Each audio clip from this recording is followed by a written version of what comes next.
Well, I had to tighten my camera up before I bring you the next book. Hi, I'm Doc Martin, the lone journalist for KRAZ TV, with another great book review. I'm going to put this on the Zero channel. It's called The First Populist, The Defiant Life of Andrew Jackson by David S. Brown. He was our 7th president. He was the first Southern president. He was the first president of Trans-Appalachian State. Means he didn't come from the East. It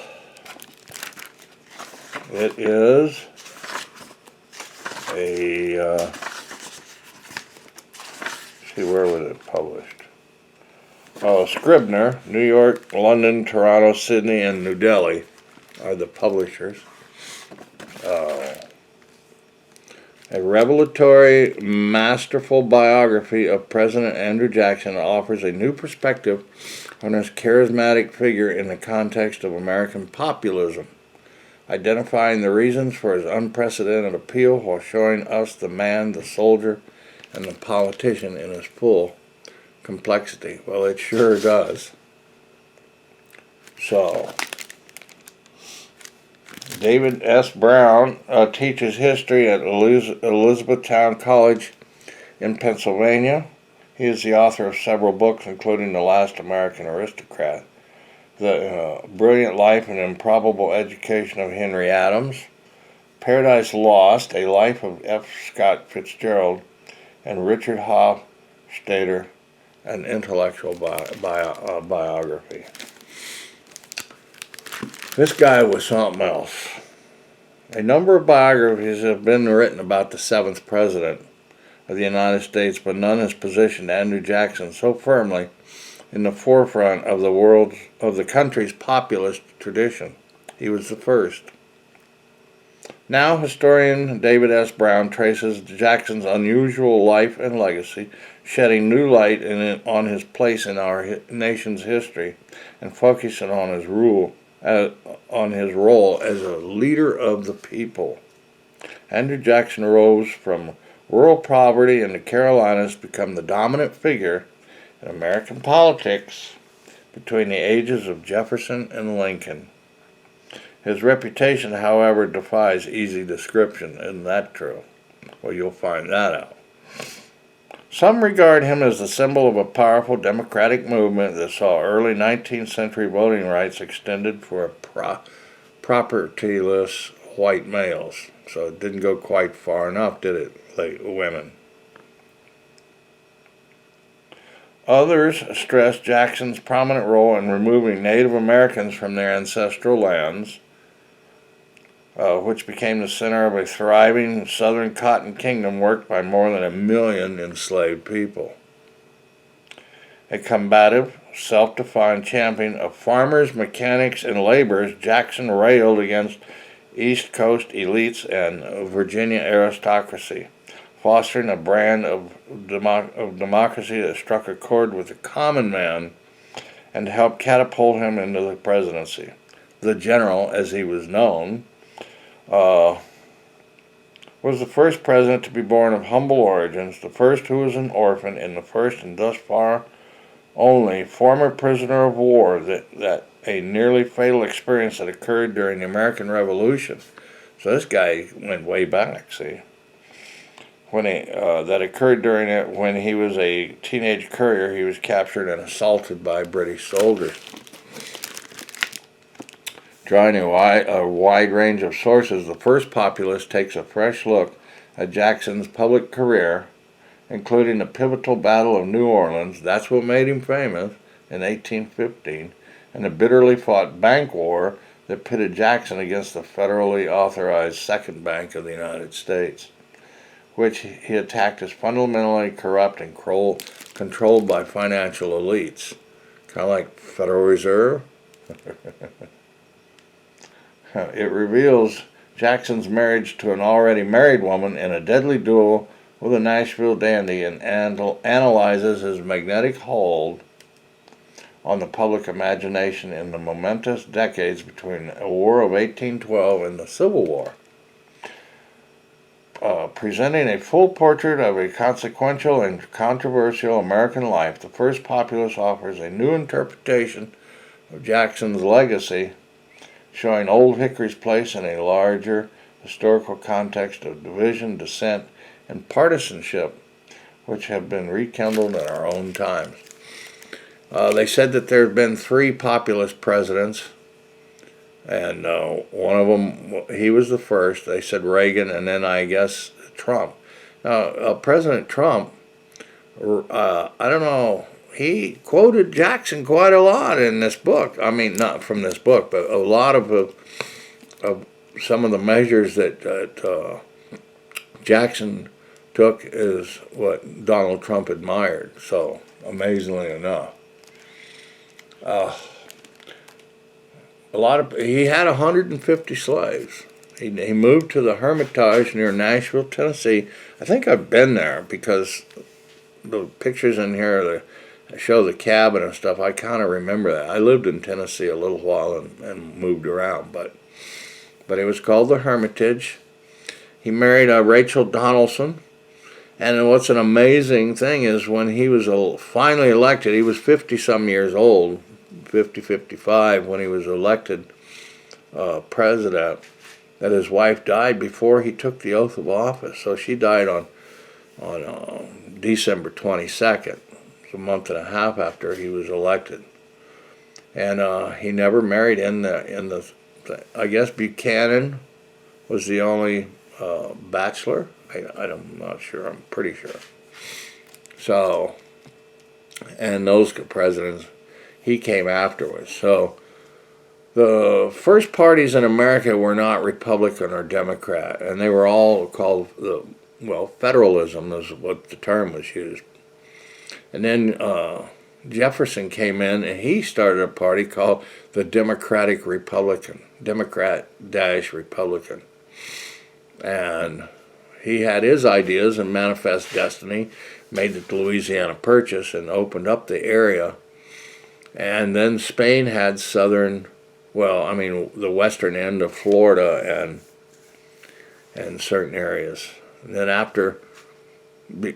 just before the Louisiana Purchase, Spain had the land that was the Louisiana Purchase, or out in Texas and Louisiana and Alabama and all that. And then they sold it, I guess, or did a deal with France. And then after, in 1803 or approximately, then Jefferson obtained, or in that year, ensuing years, obtained it, and that became the Louisiana Purchase.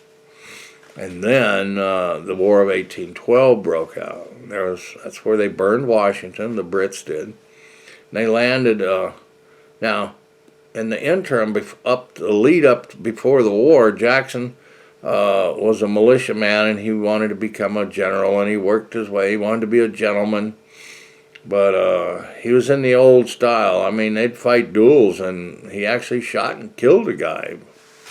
But it wasn't, I don't know, it was accepted, I guess. I don't know, so he won, but he still carried that bullet through his whole life.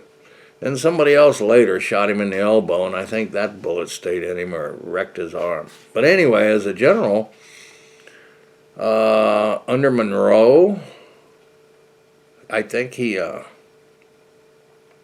and Madison, whoever was in the office at the time, I think it was maybe Madison. Anyways, in Monroe, they told him to go work on the Indians a little bit and secure some of the securities from the Spanish, but he wasn't supposed to attack them. But he ignored the order, or said he didn't get it, and then went out, and because he was successful, they didn't get on him too bad. I mean, he was censured or reprimanded, but they really kind of wink, looked the other way. So, but in 1814, at the very end, in January of 1815, 14,000 British troops landed in New Orleans. They were going to cut it off because all the trade was coming down Ohio and upper parts of, and the Mississippi was the conduit. And so they put the kibosh on New Orleans. Well, that just froze out the country as the new burgeoning country. But somehow he got in there and reinforced. The ground isn't too high, but they have large dikes and levees. And he had built up an earthworks, and they were at the top of it. So the high ground had the advantage. And what really catapulted him to fame was his 30-minute battle. That's all it took, was 30 minutes. They wasted the British. I mean, they hurt him hard. And the General Pakenham actually was killed in the battle. So that made Jackson's future set for him. When he did become president, he had a row with the banks. So first there was a central bank by Alexander Hamilton, the Bank of the United States. He was killed by Aaron Burr. Now, Aaron Burr knew Jackson, and they had times together, and I guess he even came to the Hermitage. But Aaron Burr disgraced himself with his power grabs and all that, so he was kind of on the lam till he got exonerated, barely, or acquitted. But when Jackson got in on the second bank, he started taking the money out to put in state banks because he felt that the Bank of the United States was just corrupt and run by elitists. Now, the Treasury is designated by the Congress to dissipate and produce money and stuff.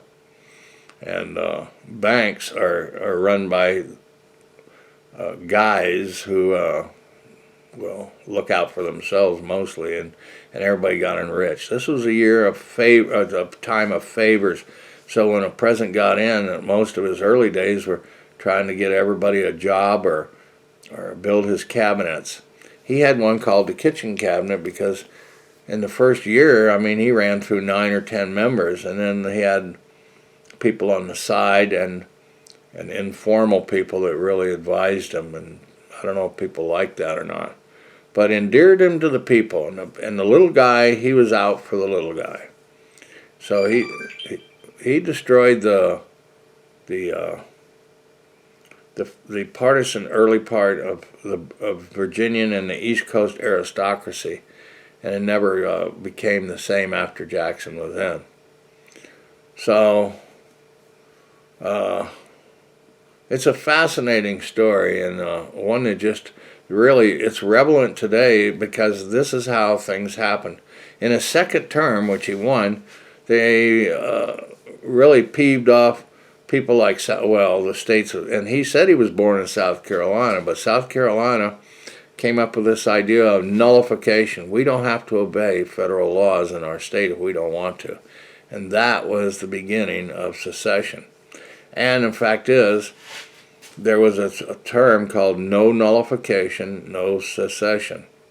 And when Lincoln came into office and was pondering and agonizing about secession, and the states started doing it, he cited Jackson, and one of his themes was no nullification, no secession.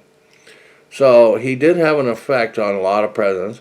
Van Buren was one of his allies, and Martin Van Buren became president after he did, and kind of was like groomed and stuff. There were Tyler and Zachary Taylor and Henry Harrison, or William Henry Harrison, but their presidencies didn't last even that long. So the real movers and shakers, and it started the Mexican Wars and all that, was the Polks and all that. But before then, Jackson wanted Texas as an annexation, and he actually wanted to go down and mess with Mexico even more after they'd won their independence in about 1821. So it's a complex story, and he died in 1845, but he did see Texas become a state. or the Republic of Texas, come into the Union. So it's an amazing story. He gained territory through his messing arounds that he did to get Florida, and he signed the Indian Removal Act in 1831, and he's really, they say he's to blame, but actually after reading this book, John Adams, Jefferson, George Washington, and all of those great presidents advocated moving people out, just getting rid of them any way he could, just so that we could have expansionism. So, I don't know what to say, folks, but read the book and you'll learn and read. And it is a definitive work. So, I really liked it, and I hope that you like David S. Brown. And come back again and watch more of our book reviews at KRAZ TV. Thank you for watching. Goodbye.